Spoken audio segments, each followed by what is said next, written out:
sit down while I talk because Rachel wanted to sit, and I actually wanted to lay down while I talk, but I think that would be a little bit inappropriate right now. And Marcia, thanks for your comments. I don't know about the rest of you, but among other things, that video really made me want to get high, which is another good reason I'm sitting down. It's a common reaction to seeing scenes from high school.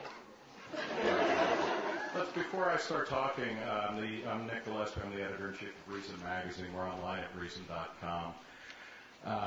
Before I start talking about what we should do to dismantle the drug war, let's give a brief thanks to the drug war. Among other things, each of you should have gotten in your booklet the latest issue of Reason, which has an interview with South Park co-creators Trey Parker and Matt Stone. The drug war is largely responsible for about 90% of the humor in South Park. A very funny TV show and movie like Strangers with Candy would be impossible without the drug war. So, we do need to balance these comedic triumphs against the utter grotesqueness of hundreds of thousands of people being arrested a year and things like that. So, just to have some balance there. So we were supposed to talk about what would a sensible drug policy look like, and immediately when I was asked this question, I thought of Gandhi, the paraphrase of Gandhi. One time he was asked, what do you think of Western civilization? And he said it would be a good idea. I think you could say something similar about the drug war, which screws with everything that it touches, and it touches everything: foreign policy, education. I mean, here's one place where I might disagree with Marcia and some other people on the panel. Why do I send my kids out? I have two children in public schools in Ohio. Why are they wasting time taken away from math, from reading, from literature, from actual education to be told anything about drugs or about health, etc.? I mean, it just strikes me as bizarre. But the drug war perverts everything that it touches, and it touches everything. What I would ask you to do is, what I want to try and do is create a post-prohibitionist mindset. Where we are no longer merely reacting to prohibition and trying to get rid of it, because in a way we become twinned with it. The drug war, I think it's useful to think of the drug war as what I like to call a structuring event in culture and society. In this way, it's useful to think of it as similar to the Cold War.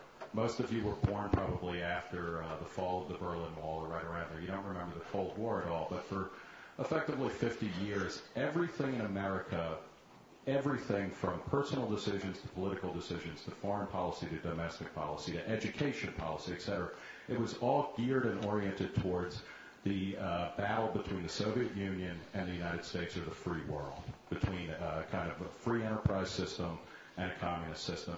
You could not get away from it, and it absolutely subsumed everything and influenced everything. This is one of the reasons why the Olympics were such a huge powder keg in the post-war era, the post-World War II era, where it really mattered. And if any of you, and I see a couple of older people in the audience like me, if you remember the 1972 basketball Olympic final where the U.S. team, for the first time, lost the gold medal in the final to a totally rigged game against the Soviet Union. This was not a basketball game. This was a proxy war.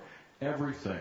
There was a generation of school kids in America who got into chess because Bobby Fischer, a chess prodigy who is now a pariah in virtually everywhere in the world, but he beat Boris Spassky, who is the Russian world champion in chess.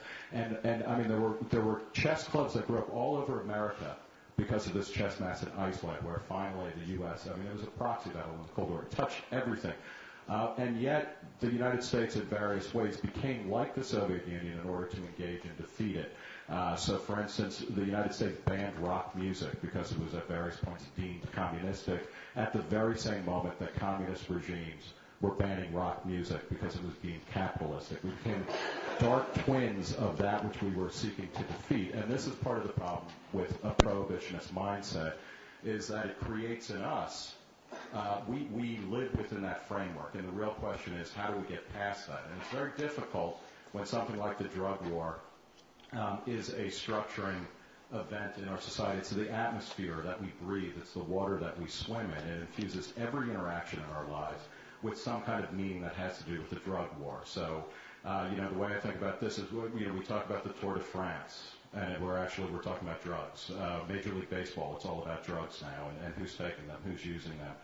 Plan Colombia, our foreign policy with a good chunk of Latin America, the foreign policy is all about drugs. Thousands of people are in jail. Hundreds of thousands of people are in jail because of drug policy. All of you probably went through some kind of bogus drug education program. Where for no good reason. Radley Balco, who's one of my staffers who spoke earlier today and has written fantastic stuff about the drug war and its bizarre effects a while ago on our blog at reason.com, hit and run, or reason.com/blog. He posted a link to an old 80s cartoon show called The Cartoon All-Stars, which was introduced by George and Barbara Bush, going through the thing like, hey, kids, don't do drugs, real winners don't do drugs, and then it was the Smurfs teaming up with Alf and Garfield, etc. Trying to save a kid who was doing drugs. And it's like, what the hell? You couldn't even get away from the drug war on Saturday morning cartoons. Okay? Or, in this, the real kind of dead end of this, and the women in the room might not remember this, and they're still around, although they don't seem to be as popular. In men's rooms around America, when you go and take a piss in a urinal, the chances are pretty strong that the urinal cake holder, the thing that deodorizes it, has, they're made by Swisher, which does toilet, bathroom paraphernalia. They say, just say no to drugs. So it's like you cannot even take a piss in this country without being reminded that we're at war with the drugs. And this is what I mean by it's a structuring event. It is shot through everything. We cannot get away from it. Even at a drug policy conference, we end up talking about drugs.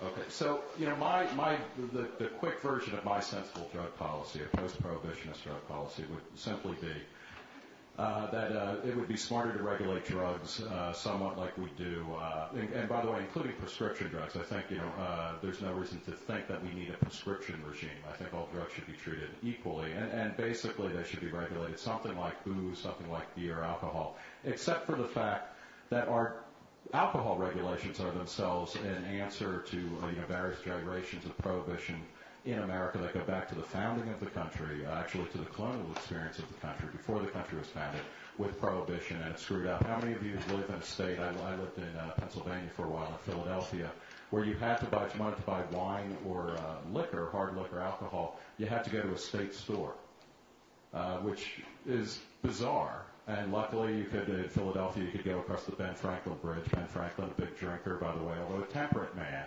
But you could go across the Ben Franklin Bridge to Camden, where for the first time I saw, booze superstores that were like Best Buys and Home Depots, Toys R Us filled with every kind of liquor you could imagine. But there's something odd about a regulatory regime that treats adults, where you have to go to the state to buy something. That strikes me as very peculiar. I live in part of the time, I split time between D.C. and Ohio.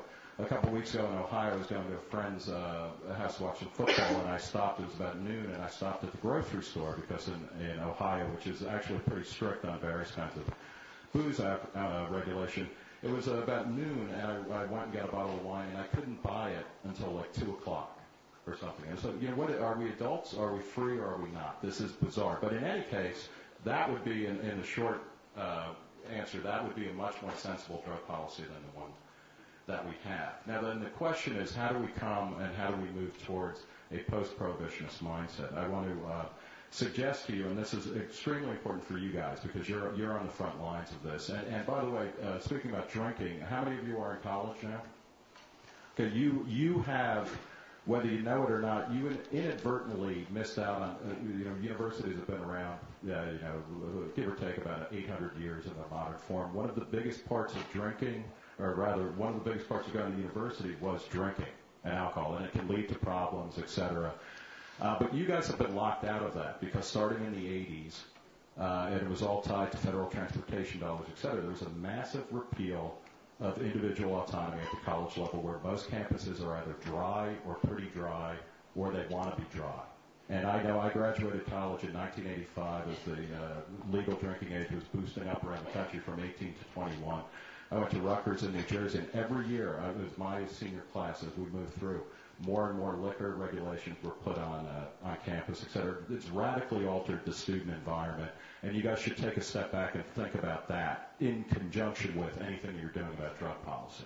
because it's radically altered the student experience, and it's made it more screwed up because it ends up that you drink more off campus or in places where there's not going to be the kind of social moderation that comes in other places. But that's a little bit besides the point. So how do we get to a post-prohibitionist mindset? We need to fight the drug war like the Allies fought World War II. We fought against the Nazis everywhere and at all times, on the beaches and on the streets, in the trenches, in the classrooms, and the living rooms of America. We need to be making moral, legal, economic, philosophical arguments that the drug war imposes far more costs than benefits, and that includes the personal pleasure, which always needs to be added to the calculation.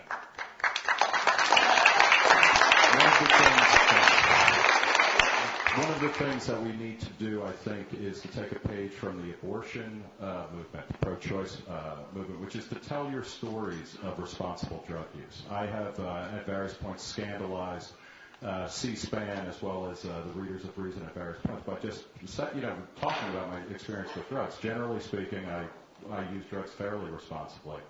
I am, by the way, I'm very cheap. I always try to bum it off of people rather than buy it. But, this is also something that is a little bit off topic. But in any case, what we need to do to tell our stories, we need to, recognize certain facts about contemporary America that because the drug war is the backdrop, that don't even strike us as outrageous. We have prisons dotting this country like concentration camps in Nazi Germany. If you go to Nazi Germany, one of the arguments that Nazis used to make, or not Nazis, Germans would make, is we didn't know what was happening, et cetera. And then if you look at maps of actual concentration camps or deportation points, they are everywhere in Germany, and so it would be hard to swing a dead bratwurst without hitting some kind of camp. It is exactly the same in the United States, where there are prisons. I mean, does anybody here know where the prisons are in D.C. or in your home state? There are prisons everywhere, and they are filled. They are choking with drug offenders, oftentimes nonviolent drug offenders, but in a way it doesn't even matter. One thing that haunts me, and in the end, I didn't care about it enough to really do anything about it. I lived in Huntsville, Texas, for a couple of years, which is where the death chamber is in Texas. It's the head of the Texas Department of Corrections. It is the ultimate prison town. It's like the Las Vegas of prison towns, the Mecca and Medina of prison towns in America. It's also, there's a university there, which, by the way, is something like a prison itself. But I had a guy who was a janitor at the university who used to cut my grass and do some yard stuff, and then one day he didn't show up, and I asked my landlord who had hooked this up, and he said, John, whose last name I didn't even know, he had gotten arrested again for carrying marijuana, and he was gone. He was in jail, and that was it, and he's just disappeared. And there's something chilling about that. I mean, that we take it for granted that people get arrested and put in jail, or they get arrested and disrupted, et cetera. As Eric was talking about, the level of felony convictions, et cetera. We need to take a step back and popularize this, publicize this. That we're living in a world in which prisons, where the drug war is being fought at all times and at all corners. And the drug war, unlike the Cold War, may even be what some people call the forever war, because in the end, the enemy is not something as ultimately easily contained as international communism. Rather, it's a basic human impulse to alter your consciousness, which is what drugs are about and what our drug taking is about. And that's also one of the reasons why I tend not to emphasize substance abuse or harm reduction, because that isn't why most people take drugs, and that isn't why we should be championing a different drug regime. It's because there's a basic human impulse to alter your consciousness, and drugs are one of the tools of choice in that. And in developing a post-prohibitionist mentality, it will take more simply than winning cost-benefit analyses within an existing framework, which is that prohibition is wrong because it costs us money, because it reduces our efficiency, because it clogs our justice system. All of those are absolutely legitimate and crucial arguments, but we need to move beyond that. To develop a post-prohibitionist mentality requires those of us who use drugs to fundamentally alter our relationship to the way we talk about drugs. We need to start with the recognition that we live in an incredible moment in human history where, because of massive broad-based increases in wealth, education, and especially technologies ranging from the internet to antibiotics to stem cell research to what have you, that individuals have more power to remake themselves than ever before in history.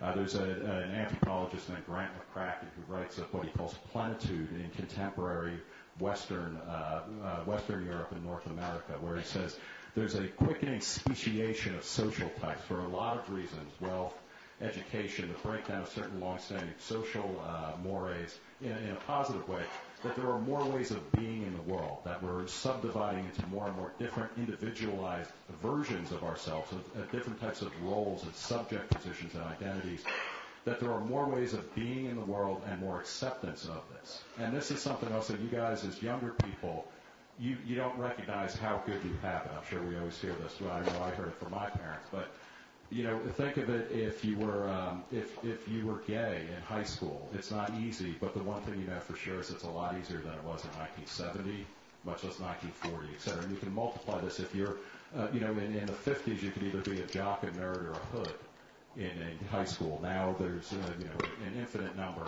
of roles that you can play that are all mixed together and endlessly proliferating.